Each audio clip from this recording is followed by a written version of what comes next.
Hello, and welcome to Mini Mic's podcast with me, Jen.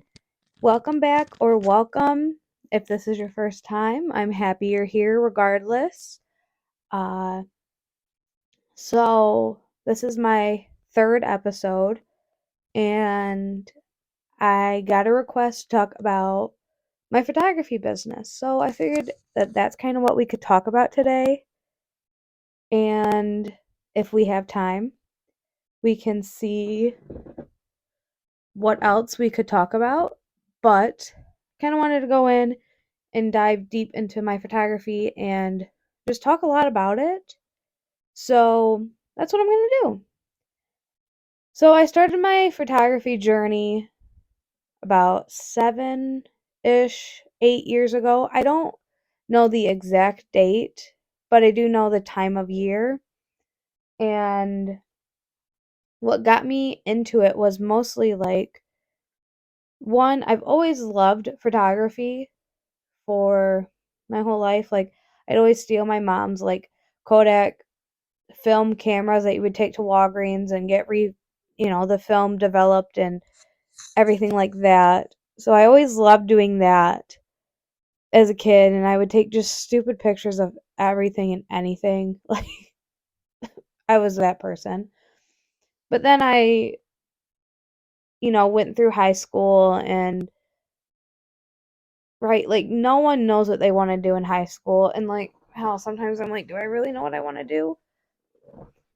Kicking my feet up because I'm getting comfy today. But um no, I so in high school I had no idea that I was going to be a photographer. And to be honest, I didn't know I was going to be a teacher either, but that's another story for another time. Maybe we'll get into that today too, but so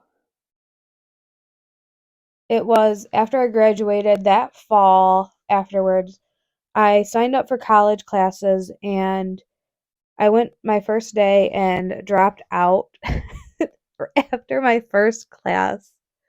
I don't even I sat next to this really nice girl. I don't remember her name. I bet I still have her phone number in my phone though. But poor thing, I probably scared her so much.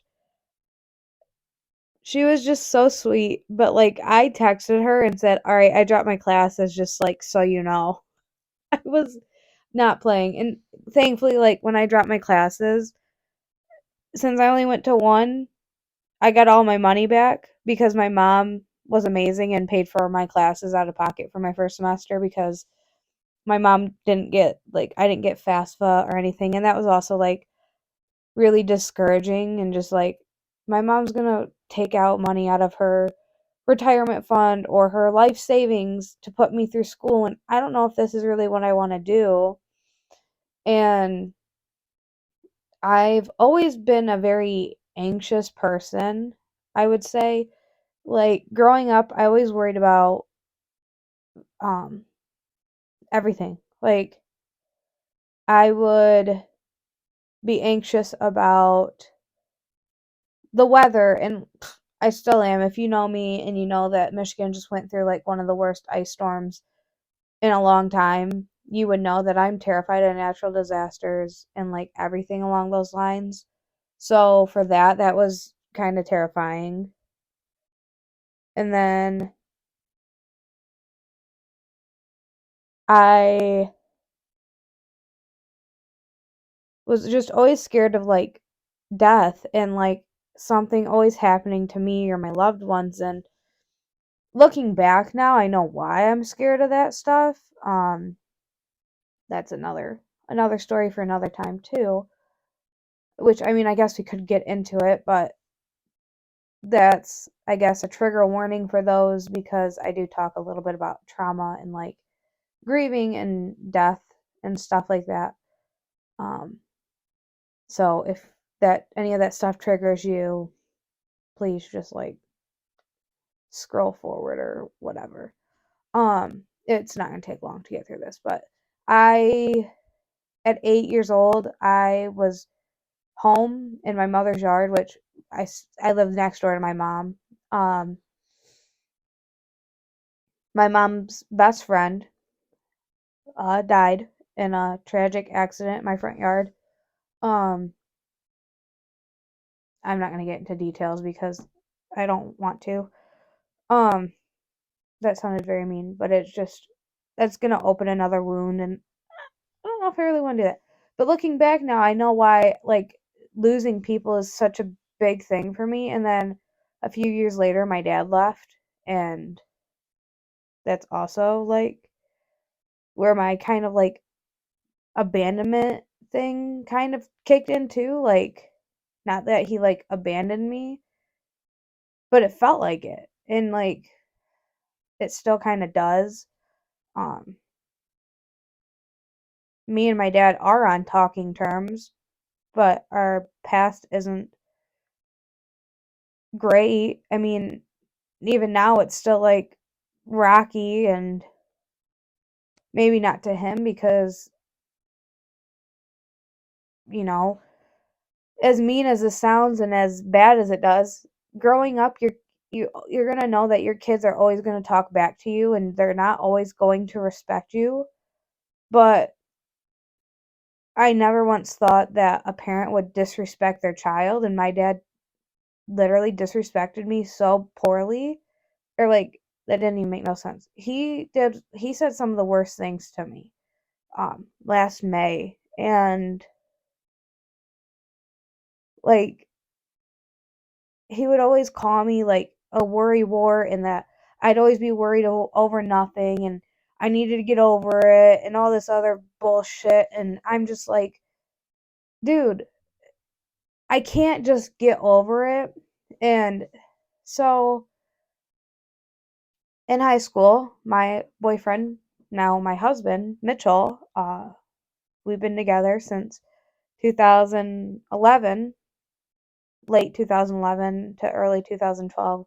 We were talking and like kind of dating, but we didn't make it official until early January in 2012, but we always just kind of assume, right? So, but in December of 2014, he left for the military.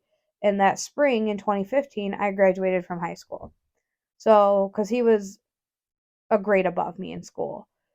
And I was talking to Mitchell, and, right, that's traumatic all in itself, and it's not nothing he could have. I mean, he could have done stuff differently, right? He could not have gone, but then that wouldn't have shaped us and our relationship the way it has. And like, it was hard, but it wasn't.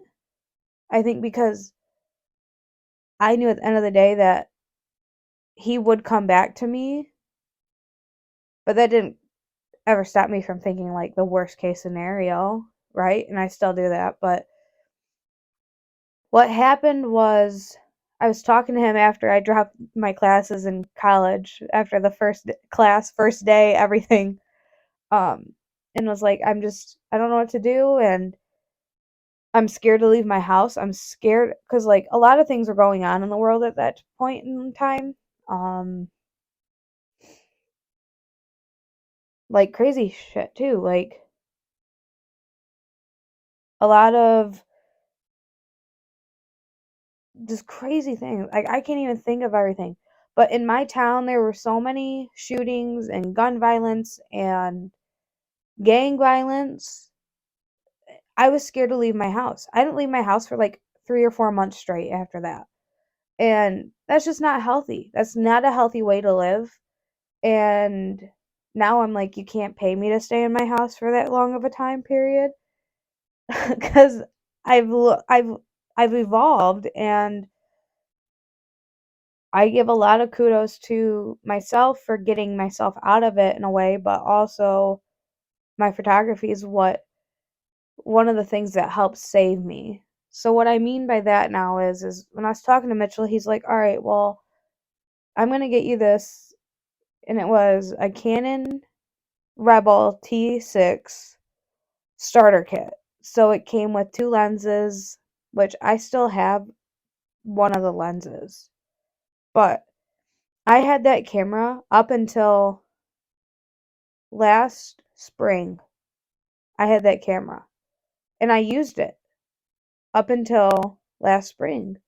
So, but he's like, I'm just gonna buy it for you as like a birthday gift or an anniversary gift or something. I can't really remember what it was for, but he wanted me to get out of the house with it. He wanted me to go and like just explore out, even if it's just in my yard. Like I'm getting outside and getting fresh air and all that type of stuff. And I would do pictures for like family and stuff. And I sat down one time and I just hit my stand goal. I don't know if you heard that or not, but my watch went ding ding. But yeah, so I started doing pictures for family and stuff, and I downloaded Lightroom and bought it, and ever since then I haven't stopped paying for it because and I just it's been phenomenal ever since. Really, I mean, there's been some crazy times where like no one would book with me.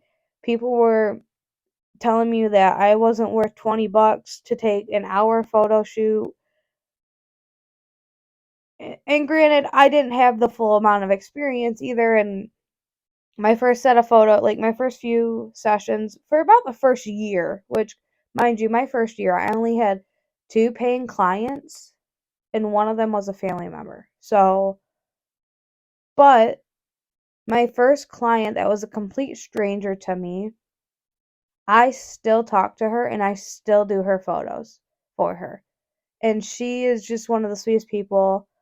Uh, her whole family has used me now. She's just such a sweetheart. And like when I run into her, I'm like, oh my goodness, hey, how are you? How's your kid? Like, but at the time, I don't know if she realized that she was my first client that I did not know before that. And so yeah, that was weird. And it was, oh God, what year was that? I want to say that was like 2016, 2017. Might be 2017. Um, and then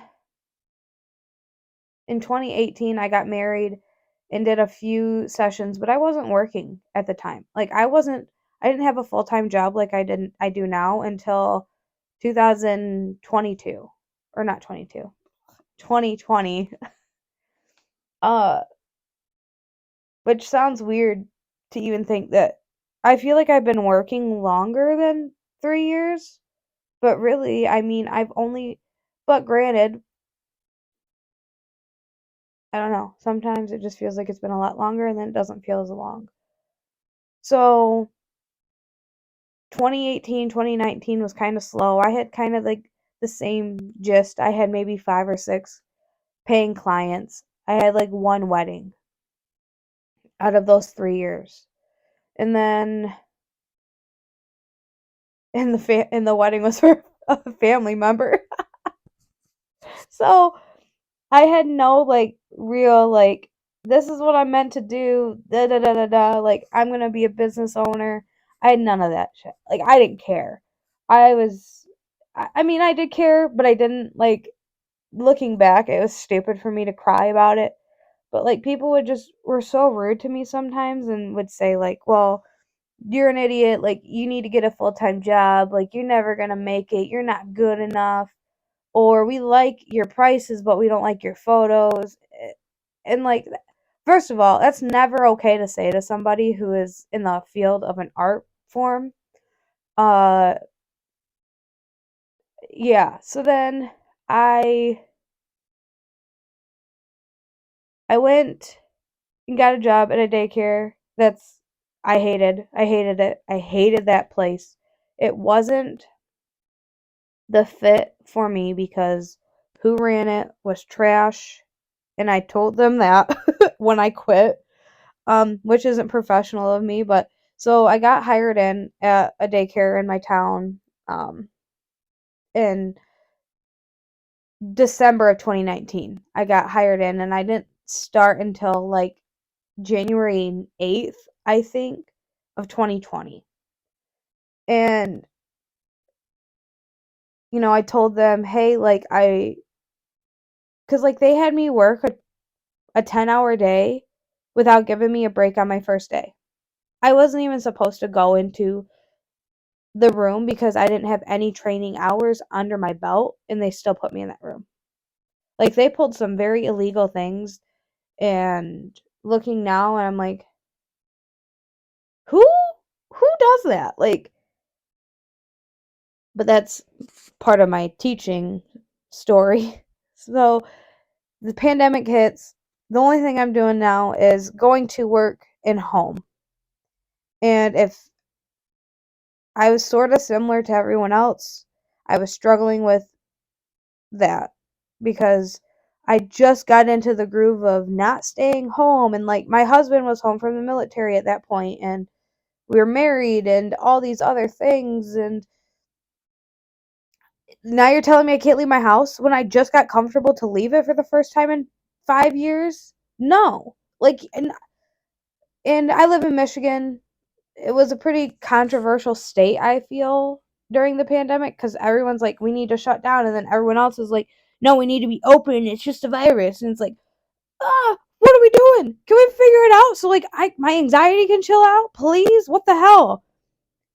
But for some weird reason, and this is why I'm a true believer in everything works out in the right timing, is because I was terrified, and then boom, I had a client who I still talk to. I went to high school with her and everything, and she's like, hey, I'm getting married next May, right? What May did she get married? Yes, it was May of 2021. Sorry. But in 2020, that was my year. That was like, boom, bada bing, bada boom. You got new clients, you got new clientele. That year I did 2 weddings in 2020. Because I did one at the beginning of the year, and then I did one in August after things kind of opened up, and it was a very socially distanced wedding. Everyone had a mask on. It was weird. I don't ever want to relive a wedding where we have to be in mask because it's so freaking weird, and it's so hard for me because your girl's got asthma, and like running around an altar and up and down the aisle and all around and outside, especially in Michigan's humidity, your girl can't ever breathe as is, let alone put a cloth over my face. I couldn't do it.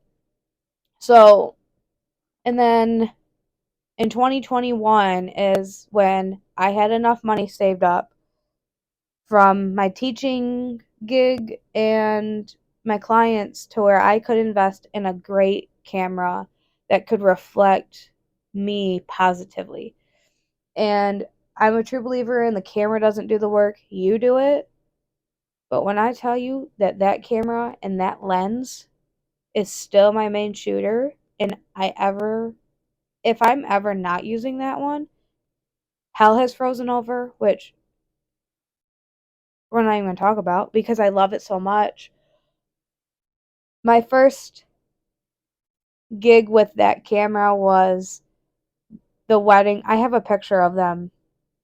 So I did a magazine, and I keep seeing their picture because on the magazine that I did, they asked for some pictures of my work. And so I put their picture really big and blown up more on the magazine than some of the smaller ones because those two believed in me more than almost anyone else did. And then in 2021, I met up with a couple, and they're great people. Like, I still talk to them, I still do things for them, but they made a sunflower field. And if you know my town and you know where I am, you know what I'm talking about. So I partnered with them, and so that year I didn't do much out in their sunflowers, but I took some pictures of them, and then I took some pictures of a couple other people, but nothing crazy. Last year, so 2022 now, because so in 2021 I did 3 weddings, and then in 2022 I did 12 weddings. 12 people. Like, this is what's crazy is how fast you can like blossom. So at the end of 2021, I was like, you know what? No, now I gotta become legit. Like, this is real. This isn't like some made up version in my head. This is real. So I went and got, I went and got official through the courts and everything to have my business name and what have you. And like, I believe in the power of manifestation, higher beings. I'm religious. So I prayed, I manifested, I did every single freaking thing in the book to come where I have come. And like, just so last year was super busy.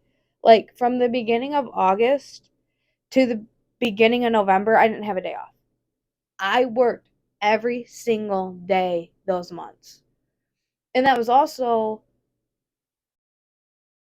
the same time I lost my grandma, which, if you've watched previous podcasts, you know she passed in October, and that was very hard. And I am now in her home, and I'm actually in the room that she lived in for the last few days of her life. That's weird. I'm sorry, I deal with grief weird. But she was a big supporter of my photography too. And eventually I kind of wanted to talk a lot about last year, because that's what one sticks out the most to me when people ask me, like someone recently asked me, like, what was the worst thing that ever happened to you in your photography? I I could go on a list of like, this person said this to me, this person did this to me, this person did this to me, this person who was actually person A did this to me, and then person A came back around for a third time trying to do shit. No. So I could go on a like, as weird as and bad as that sounds as a business, but I only have like 5 people. Like, I think I can count 5 people that are probably not happy with me as a business. On the other hand, there ain't enough fingers or toes or limbs or bones in my body to combat and have people have my back. Because I try to do everything with the power I have to do good and be kind and generous. And like I had a person try to come after me for money one time back because they didn't like their photos, and it's like, dude, I was at your wedding, or this was a separate time too. I had 2 different people at 2 different points in life try to come after me for money. One was a wedding, and one was um just like a family shoot or whatever. And it's like, dude, I put in so much time and effort and energy. That's like you going out to an artist, having them paint you this painting. Like, a lot of people lately are getting like paintings of their wedding. And 6 months, 8 months, 10 months, 10 days, 8 days later, after you got your finished product, you turn around saying, I don't like it no more. I want all my money back. No, no, no, no. And that might rub a lot of people the wrong way, but I'm always willing to do something else to make things right. And sometimes people let me make things right, and sometimes people don't. And that's okay. Because at the end of the day, I don't work for free. I've done that before, and it ruined me. It literally, until I started charging people, even though they were family or friends, until I put my foot down and said, hey, like, look, like, at least throw me some cash, then I started getting respected. And I think for the longest time, like, I'm such a people pleaser, and I always want to make others happy, but also, like, screw that. Like, I'm not put on this earth to make anyone else happy other than myself. And if I can make anyone else happy, then that is just a bonus that I got in life. If I can make one other person happy that day or make someone smile, then that's a bonus. But at the end of the day, I was not put on this earth to please others. I was put on this earth to please myself and put good out into the world. Now, that doesn't mean to always just do things for free either. And then, like, so this is a trigger warning because I know this will trigger others. I talk about SA in a sense. So I did a wedding, and if you are watching this, like, this is nothing, like I've told you before, not a reflection on you or your wedding. And actually, now this has happened. Now, well, the SA kind of happened only once, and it wasn't really assault, but it was not harassment either, if you know what I'm trying to say. So I'll go into detail now. But if you're the bride or you're the groom or anyone who was at that wedding or knew anybody about that wedding, like, please just be respectful and understand that I only want good things for these families because they've been nothing but great to me. It was one of their groomsmen. So that is the problem. I don't classify as that wedding being the problem. It was that one groomsman. But thankfully, it was at the end of the night. It was a super fun wedding. I had a blast. The bride and groom were so freaking fun and just so laid back. And if you're a photographer, you're like, praise the Lord, I got a client like this. That's not like, I want this, this, this, this. I want to look this way and not that way. Like, they were so laid back. They're like, do whatever the hell you want. Drink, be merry, have a drink with us, come out and dance with us. Like, they treated me like I was their friend. And essentially, I felt like I was. And that's what I try to tell my clients is, I'm going to be up your ass, like, all day, just so you know. But this groomsman, this is where it's going to kind of get into the fine line of triggering others. I have a lot of trauma with this stuff. So I went and was packing my stuff up, and this groomsman comes up and grabs my butt, and I'm like, what are you doing? Like, stop, no. What are you doing? And I said, I don't want that. No, I'm not interested. Stop. Like, I could not have been any more clearer. I was crystal clear. I was clearer than a fresh glass of ice cold water. Like, so then I put my camera away because it was 8, 9 o'clock, 10 o'clock at night, somewhere in that realm. The guy comes over and I'm hugging the maid of honor goodbye, and the maid of honor hugs me. And sometimes, right, women can get kind of handsy too, but like sometimes girls will like grab your butt and be like, have a good night or something. Like, at least around me, for some reason, that's what my friends had done when I was growing up and stuff, like all in high school and everything. So I thought it was just her like saying like bye or something. No, it was the groomsman. He came back around and got thirds. He got seconds, thirds, fourths, and fifths handfuls of my butt. When I tell you, I'm so thankful I had enough composure to just walk out. But when I got to my car, I flipped out. Like, I started panicking. I started jumping down that rabbit hole of feeling out of control again that I felt before. Everything. Not good. Not a good feeling. And then I did something that I shouldn't have done because I didn't really talk to the bride about it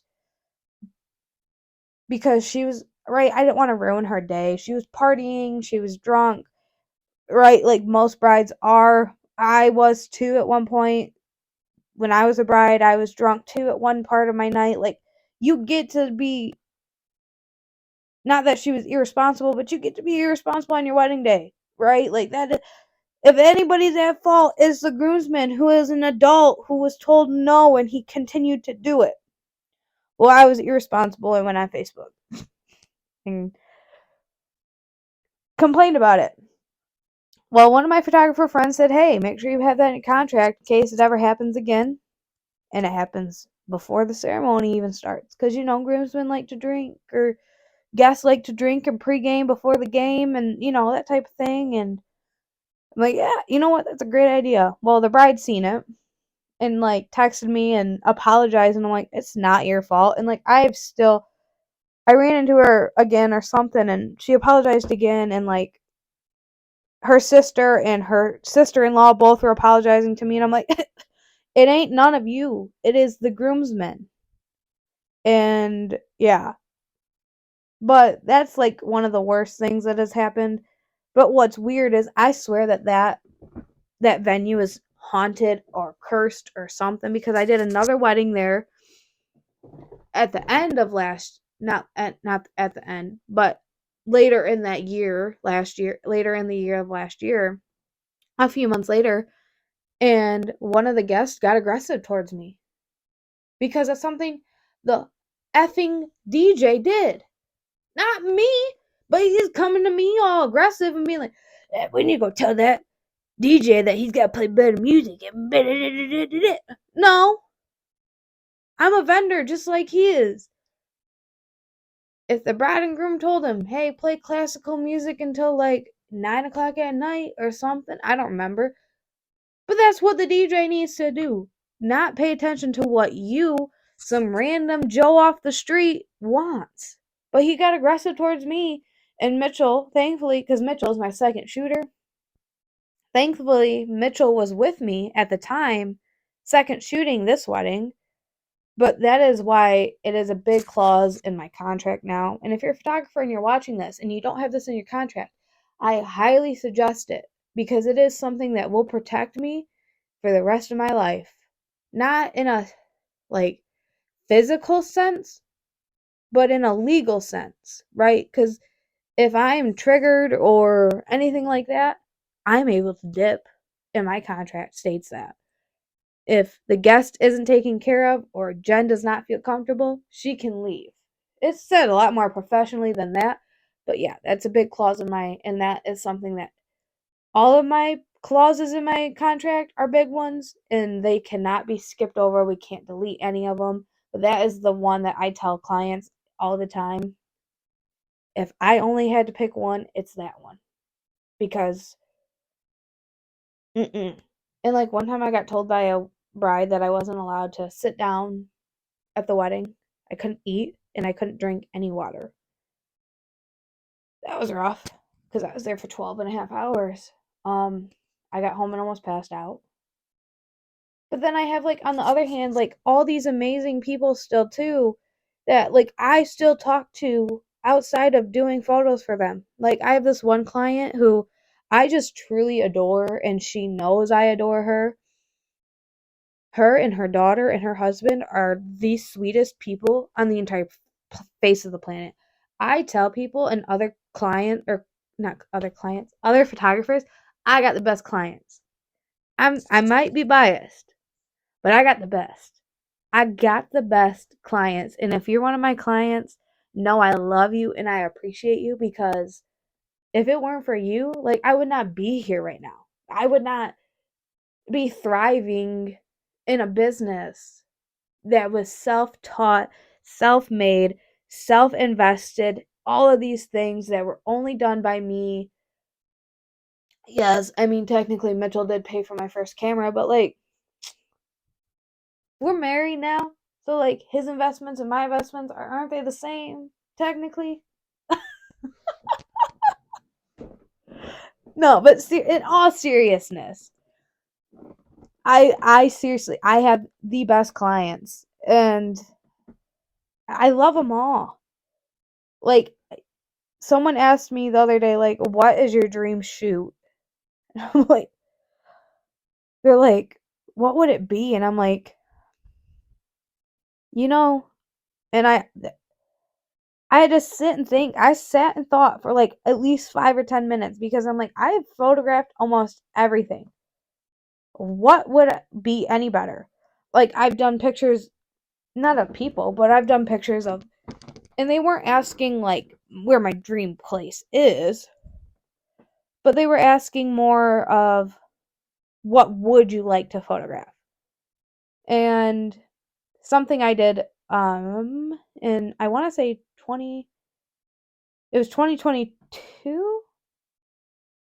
No. Yeah? I don't remember. I don't remember the date. It's gotta have been more than a year.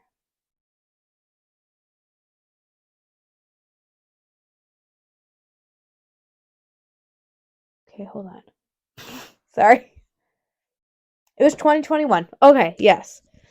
I almost had to like look up, and I have so I did this whole BRB. Hold on. I did this whole beauty is not a size uh session, and I had a bunch of women come over who were various sizes. Um I had a few different races involved too, not as diverse as I wanted, but um some of the people that helped make it diverse wasn't able to attend at the end of the day. So it was 2021 because I have a little book because I really loved this shoe and what it stood for. So I had everybody come together and they came in black lingerie, whether it was just a plain black bra and plain black bare pair of underwear or something super extravagant or something that covered them or something that barely covered them. And we showed off that your body does not, your number on your scale does not determine how beautiful you are. And it was a glorious day. It was so fun. It was so sunny out. It was so nice. The woman that let me come out and do it in her property was freaking phenomenal, and she's still a legend to this day. Granted, she is one of my best friend's moms, but um, Mama Nicole, if you're watching this, you're the best. You know that. But yeah, like, I just like I told all the girls that were there, I'm like, don't mind me just having like a picture, like a photo album of you half naked, you know. But it was super fun. I got to involve people who I haven't talked to in years, and I had women who were, you know, just everything from a 00 to, plus size and all in between. And then I had people who were, had different sexualities and this and that, and I, an atheist, a Christian. I did everything I could to make it to where it does not matter who you are, what you do, who you love, what you look like. That doesn't define your beauty. So I was like, that's one of my favorite shoots I did. But when I got asked this, I'm like, I've done weddings, I've done families, I've done couples, I've done best friend shoots, I've done boudoir a little bit. I'm not the best at boudoir, but that's besides the point. I've still done it. I mean, anything you could think of, I've done. Mommy and me, a doggy and me, a maternity, newborn. I don't like newborn photos, by the way. Fun fact about me.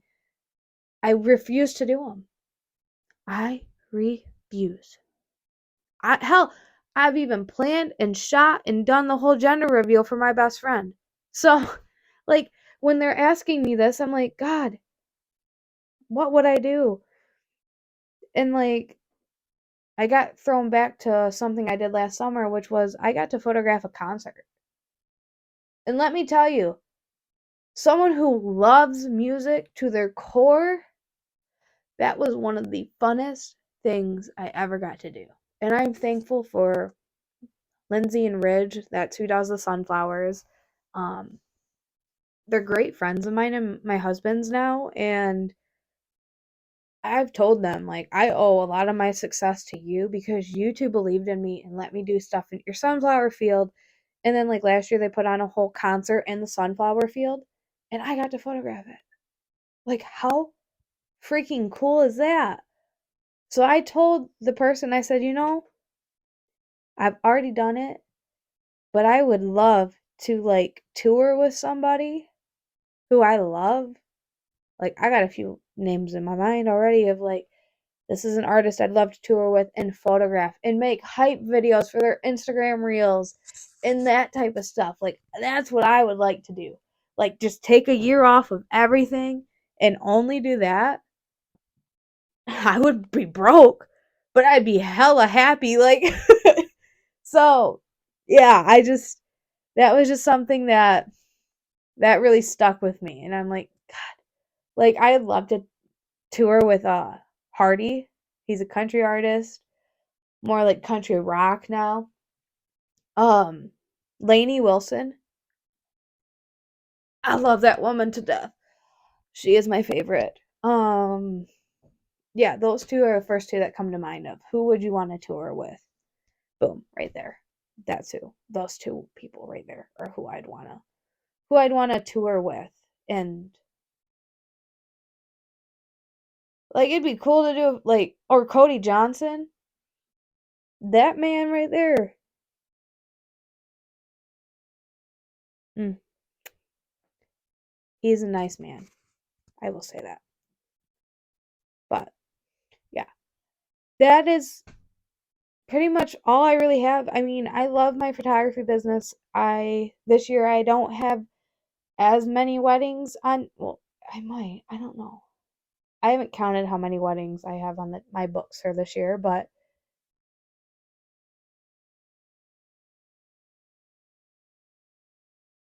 I'm counting right now.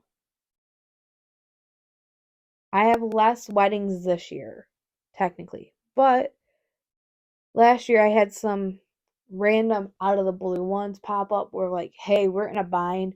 Our photographer flaked on us and we need a photographer in 2 weeks. I have that date open. $1,000. Right? But overall, like I have some of the best clients and I am very fortunate to be as popular in my town as I am because there's a lot of photographers in this world and in this country and in this state and in this town. And I'm not as experienced as a lot of them, but and I'm not as popular as a lot of them either. Like my Instagram followers and it's not good. My analytics is always like your engagement down the hill. But at the end of the day, that's not what's going to pay my bills. Like it could, but it's not. It's the people that aren't always on social media, that aren't always right, but you always got those few supporters that'll always share your Facebook post or anything like that. But yeah, that's kind of my spiel. I feel like I've been talking for like I think it's been about 45 minutes, which that's been the longest it's been this entire time. So, kudos to me. I was able to figure out a loophole to get it longer because I was like, man, like normal podcasts are about an hour long and I'm only talking for 20 minutes. But yeah, that's kind of it. I'm losing daylight too. So, and I try to film like with my camera in the window so that way you can get the best lighting cuz that light ain't cutting it. And I don't really care for ring lights. Like I'll use it, but I don't like it. But yep. So that's kind of a big thing about my photography and me and yeah, let me know in the comments what you'd like to hear me talk about next. It could be photography related. You could be asking me like, like I wouldn't mind like going over like talking about my contract more in depth or like the planning behind the beauty is not a size shoot or like do I got anything on my books for this year that I'd like to talk about that I'm allowed to talk about because there's a few things that I can't yet because they haven't been announced. But like those things, let me know what you want to hear down in the comments. I've enjoyed doing this. I hope you've enjoyed listening. And I hope you guys have a great rest of your day, your week, your month, what have you, your weekend, whenever you're watching this. I hope you have a phenomenal day. And here's my mini mic drop. So